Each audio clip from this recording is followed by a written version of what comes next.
पंधेर और कोली की फांसी की सजा माफ हो गई है। 2016 में मोनिंदर पंधेर के घर में 19 नरकंकाल मिले थे, बच्चियों के और महिलाओं के। 9 साल की बच्ची की भी नरकंकाल मिला था, 15 साल की बच्ची का भी नरकंकाल मिला था और 28 साल की महिला का भी नरकंकाल मिला था। 2006 में मुकदमा दर्ज हुआ। पुलिस ने सुरेंद्र कोली को और मनिंदर पंधेर को क्लीन चिट दे दिया। मामला हाई कोर्ट में गया। हाई कोर्ट ने सीबीआई जांच का ऑर्डर किया। सीबीआई जांच शुरू हुई। 2009 में मोनिंदर पंधेर और सुरेंद्र कोली को फांसी की सजा हुई। फिर आगे मामला बढ़ता रहा। हाई कोर्ट गया, सुप्रीम कोर्ट गया, राष्ट्रपति के यहां गया, राष्ट्रपति ने दया याचिका खारिज कर दिया।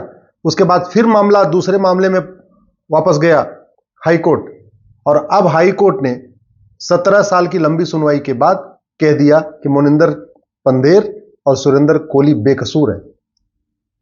सवाल यह है, फिर उन 19 बच्चों को, महिलाओं को मारा किसने? सुरेंद्र कोली ने बाद में खुद एडमिट किया कि वहां पे उस कोठी में रेप होता था, मर्डर होता था। सुरेंद्र कोली ने यह भी एक्सेप्ट किया था कि छोटे बच्चों को मारने के बाद, रेप करने के बाद, मारने के बाद वो उनका कलेजा, उनका दिल निकाल के उसका मांस बना के खाया उसने। इतना सब कुछ हुआ है और अब हाई कोर्ट कह रहा है कि इनके खिलाफ सबूत ही नहीं बनता है। हाई कोर्ट एक बार नार्को पॉलीग्राफ ब्रेन मैपिंग क्यों नहीं करा लिया? आखिर 19 बच्चों को न्याय कैसे मिलेगा? वो 19 मां बाप गरीब थे जिनके बच्चों का मर्डर हुआ और आज वो असहाय है। वो 19 मां बाप केवल ये कह रहे हैं अब तो भगवान जो करेंगे करेंगे। इस देश में न्याय मिल रहा है क्या? इस देश में न्याय की कोई गुंजाइश है क्या? मैं बार बार कह रहा हूं, कानून घटिया है, इसलिए पंधेर और कोली की फांसी की सजा माफ हो गई। ये दोनों नर पिचास हैं। हमारे पास नार्को पॉलीग्राफ ब्रेन मैपिंग कानून होता तो एक दिन में पूरा दूध का दूध, पानी का पानी हो गया होता। लेकिन नार्को पॉलीग्राफ ब्रेन मैपिंग कानून बनाया नहीं गया और आज तक उस पर संसद में चर्चा भी नहीं हो रही। जानते हैं क्यों? क्योंकि नार्को पॉलीग्राफ ब्रेन मैपिंग कानून बन जाएगा तो सबसे पहले नेताओं की लूट पकड़ में आएगी, नौकरशाहों की लूट पकड़ में आएगी। नार्को पॉलीग्राफ ब्रेन मैपिंग कानून बन जाएगा तब यह पता चल जाएगा कि राहुल गांधी के पास कितनी प्रॉपर्टी है, स्टालिन परिवार के पास कितनी प्रॉपर्टी है, अब्दुल्ला परिवार के पास कितनी प्रॉपर्टी है। फिर पता चल जाएगा मुलायम परिवार के पास कितनी प्रॉपर्टी है। नार्को पॉलीग्राफ ब्रेन मैपिंग कानून बन जाएगा तो ये जो आपको सफेद पोश, जो दुनिया भर की अच्छी अच्छी बातें करते नजर आते हैं ना, उनसे आप नफरत करना शुरू कर देंगे। नार्को पॉलीग्राफ ब्रेन मैपिंग कानून बन जाएगा तो जो चप्पल पहन के घूमते हैं पता चलेगा उनके पास 500-500 पेट्रोल पंप है। नार्को पॉलीग्राफ ब्रेन मैपिंग इसीलिए नहीं बनाया जा रहा है। नार्को पॉलीग्राफ ब्रेन मैपिंग कानून होता तो इन नरपिचासों को अब तक फांसी हो चुकी होती है, बहुत पहले हो गई होती। लेकिन गरीब कुछ कर नहीं सकता। मिडिल क्लास कभी कानून बनाने की मांग करता ही नहीं है। अपर क्लास आराम से अपनी दुनिया में रह रहा है, तो जो का त्यों चल रहा है।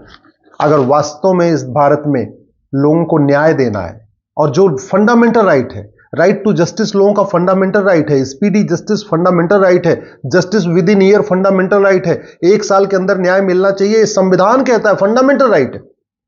लेकिन न संसद में चर्चा हो रही है, न विधानसभा में चर्चा हो रही है, न लोकसभा में चर्चा हो रही है, न राज्यसभा में चर्चा हो रही है, और सबसे बड़ी बात यह, मीडिया में भी चर्चा नहीं होती।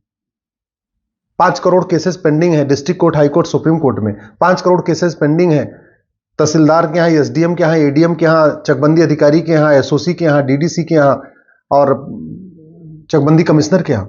10 करोड़ केस पेंडिंग है, लेकिन जस्टिस विद इन ईयर पे चर्चा ही नहीं हो रही कि 1 साल के अंदर लोगों को न्याय मिले।